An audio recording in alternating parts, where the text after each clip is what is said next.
بنده کی؟ بنده خدا. کدام خدا؟ خدا خوددانا. خود پیدا. خب به خدا چیز بنده ای کردی؟ امرش بجای یاردم نشد ترک کردم.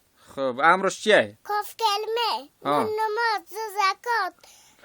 روزه حج. خب امت کی؟ امت محمد مصطفی. مذهب به کی داری؟ امام اعظم صاحب. امام اعظم به کی مذهب دیش؟ خود صاحب مذهب بود. خب ملت به کی داری؟ ابراهیم خلیل. به کدام دین هستی؟ دین مقدس اسلام. خب نام پیامبر ما چی بود؟ محمد مصطفی. خب نام پدر پیامبر چی بود؟ عبدالله بن عبدالمطلب. خب نام مادر پیامبر چی بود؟ بیبی آمینه. خب پیامبر خدا پدر خوربید بود یا نه؟ نه بود. خب پیامبر خدا چند ساله بود مادرش فوت کرد؟ 6 ساله. خب اصول دین چند ته؟ ستا. کدامه؟ اول توحید. دوم نبوت. سوم میا. خب ایمان به چند قسمه؟ به 2 قسم. کدامه؟ ایمان مفصل. ایمان مکمل. خب به چند چیز ایمان داری؟ به 7 چیز. کدامه؟ کو بخون؟ آمنت بالله. و ملائکته. کتبه. رسوله. بالیوم الاخره. بالقدر. خیری. شری. من الله تعالی. بالبس بدلمو.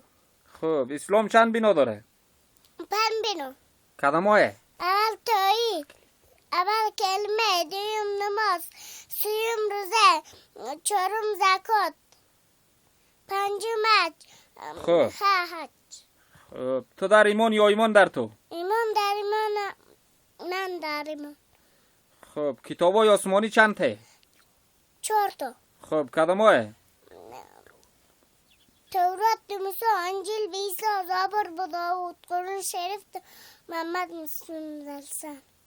خب تو مسلمان یا پدرت؟ پدر مسلمان، خودم مسلمان زاده. خب پیامبر خدا چند پسر داشت؟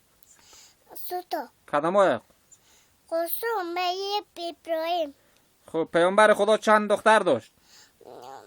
4 تا. کدامه؟ ابا بیبی راقیه. بیبی زینب. بیبی گلسوم. بیبی فاطمه. خب قرآن شریف به چند سال نازل شد؟ 23 سال. قرآن شریف چند سوره داره؟ چند جز داره؟ 30 جز. خب قرآن شریف چند سوره داره؟ 114 سوره. قرآن شریف چند آیه داره؟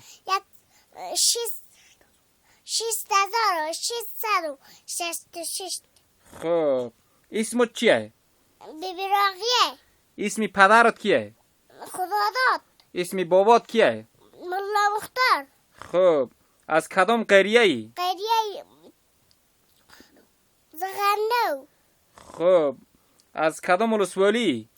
سال جوان. از کدام ولایتی؟ بادغیس. خب از کدام قومی؟ قوم باغول. خب از کدام طایفه ای؟ طایفه سبتات. ده پیش که خونده ای؟